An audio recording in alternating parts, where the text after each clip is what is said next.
किसी ने बड़े कमाल की बात कही है कि कभी कभी अपनों को साथ रखने के लिए अपना हक भी छोड़ना पड़ता है, क्योंकि याद रखिए, रिश्तों में नफ़ा नुकसान नहीं देखे जाते। अस्सलाम वालेकुम, मैं आपका दोस्त। एक छोटी सी कहानी। पति पत्नी और उनका 4 साल का बच्चा कार में सवार होकर एक शहर से दूसरे शहर जा रहे थे। हाईवे पर ड्राइव करते हुए जैसे ही वो नदी पर बने पुल को पार करते हैं, सड़क के किनारे तरबूज बेचती एक छोटी सी लड़की दिखती है। बच्चे ने ज़िद की कि मुझे वाटरमेलन यानी तरबूज चाहिए, मुझे वाटरमेलन यानी तरबूज चाहिए। पति ने कार साइड में रोक दी। पत्नी ने शीशा नीचे उतार कर पूछा कि क्या भाव है। लड़की ने कहा कि 50 रुपये में एक ले जाएं। मैडम तो मोल भाव पर उतर आई, बोली कि 30 रुपये में, 30 रुपये से ज़्यादा नहीं दूंगी। लड़की बोली कि आप तो गज़ब करते हैं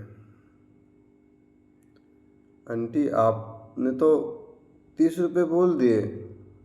मैडम ने बोला कि चलो 40 रुपये में।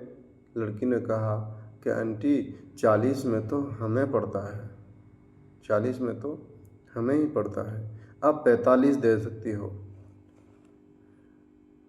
पति मुस्कुरा रहे थे कि इतनी छोटी सी बात पर कैसी जिद हो रही है। मैडम अभी भी मोल भाव में लगी थी। लड़की तरबूज उठाकर कार के पास आ गई। बच्चा खिड़की से बाहर देख रहा था। मैडम ने इमोशनल दाव खेला कि अपने छोटे भाई के लिए 40 में दे जाओ। लड़की हंसकर हंसी कि वाह, इतना प्यारा बच्चा है, क्या नाम है उसका? बच्चे ने कहा कि मेरा नाम गोलू है। लड़की बोली कि सच में गोल मटोल हो, क्या आप सच में गोल मटोल हैं? उसने तरबूज गोलू के हाथ में रख दिया, लेकिन बच्चा है, कहाँ संभाल पाता। तरबूज हाथ से छूट गया और 3-4 टुकड़ों में टूट गया और बिखर गया। गोलू रोने लगा कि मेरा तरबूज टूट गया। लड़की बोली कि अरे भाई रोते क्यों? लड़की बोली कि अरे भाई रोते क्यों हो, मैं दूसरा लाती हूँ। वो फ़ौरन दूसरा तरबूज ले आई। अब मैडम को गुस्सा आ गया कि 2 के पैसे लगेंगे, टूटने वाले के पैसे नहीं देंगे, और बोली कि उसके भी सिर्फ 40 रुपये देंगे।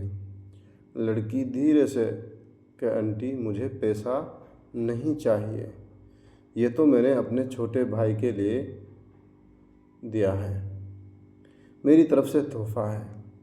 मैडम बोली कि नहीं, पैसे तो ले लो। पति ने कहा कि लो बहन, पैसे तो ले लो, 100 रुपये ले लो दोनों का। लड़की हाथ जोड़कर बोली कि नहीं भाई, आपने कहा था कि ये मेरा भाई है और भाई से पैसा थोड़ी लेते हैं, भाई से पैसा कौन लेता है? मैडम बोली अरे वो तो मैंने यूं ही कह दिया था।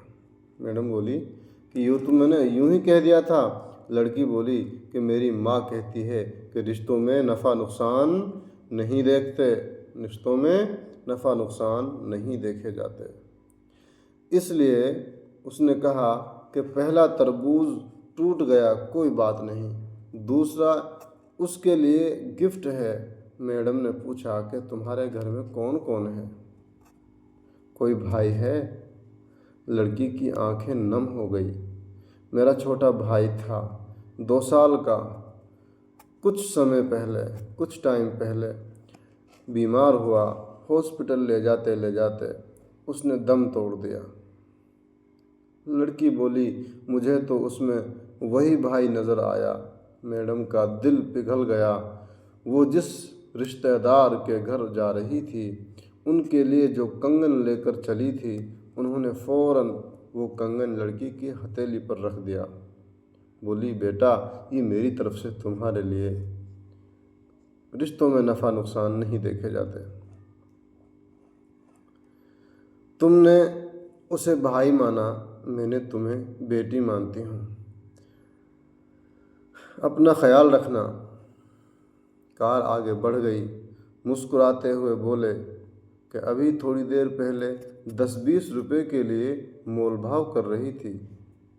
पति मुस्कुराते हुए बोले कि अभी थोड़ी देर पहले 10-20 के लिए आप मोल भाव कर रही थी, और अब इतना महंगा कंगन दे दिया। वो बोले कि इमोशंस भी क्या चीज़ होते हैं। लड़की की बात उन्हें बार बार याद आ रही थी। लड़की की बात उन्हें बार बार याद आ रही थी। रिश्तों में नफ़ा नुकसान नहीं देखे जाते। बड़ा ज़बरदस्त अल्फाज है कि रिश्तों में नफ़ा नुकसान नहीं देखे जाते। उन्होंने बड़े भाई को फ़ौरन फ़ोन लगाया। उन्होंने कहा कि भाई, वो प्लॉट भी तुम रख लो, वो दुकान भी तुम रख लो, और वो कोर्ट का जो केस है,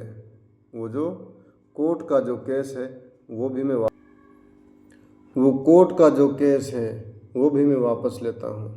भाई हैरान हुए, हैरत में आ गए। कहा कि तुझे क्या हुआ? उन्होंने कहा कि भाई, आज एक बात समझ में आ गई। कौन सी बात समझ में आ गई? कि रिश्तों में नफ़ा नुकसान नहीं देखे जाते। ये बात समझ में आ गई कि रिश्तों में नफ़ा नुकसान नहीं देखे जाते। ये सुनकर बड़े भाई की आंखें भर आई। भाई बोले, अरे छोटे, तू पहले प्यार से कहता तो इतनी बात ही ना बढ़ती, इतनी बात ही नहीं बढ़ती।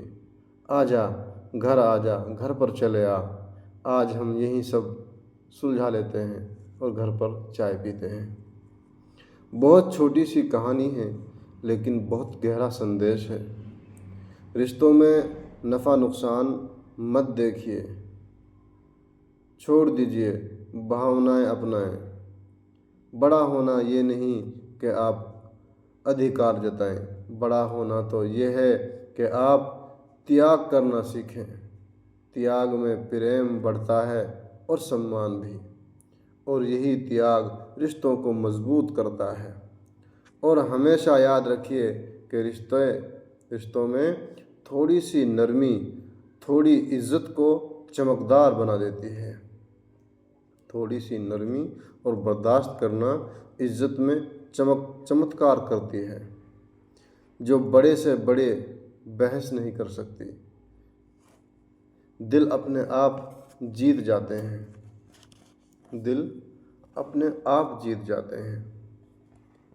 इसलिए मेरी आप लोगों से गुजारिश है, अगर हमारी ये छोटी सी कहानी आपको पसंद आई हो, छोटी सी कहानी आपको पसंद आई हो, तो आप आगे शेयर करें और कमेंट में कोई अपनी कीमती राय पेश करें, जिससे हमको कुछ सीखने के लिए सबक हासिल हो। और मेरी उन भाइयों से गुजारिश है जिनके दिल फट चुके हैं, जुदा हो चुके हैं, वो अपने भाइयों से जाकर दुआ सलाम करें और अपने आप को इस तरह इन उंगलियों की तरह मजबूत मिला लें। अगर आप इन उंगलियों की तरह मजबूत रहेंगे, जैसे ये उंगलियां एक दूसरे के अंदर फंसकर एक लॉक की तरह हो जाते हैं, इनको कोई जुदा नहीं कर सकता। ऐसे ही अपना मामला अपने भाइयों से सुलझाएं, ताकि आप लोगों को कोई जुदा ना कर सके और ताकत बनकर रहें। और ये लाइन हमेशा याद रखें कि रिश्तों में नफ़ा नुकसान नहीं देखा जाता। अस्सलाम वालेकुम।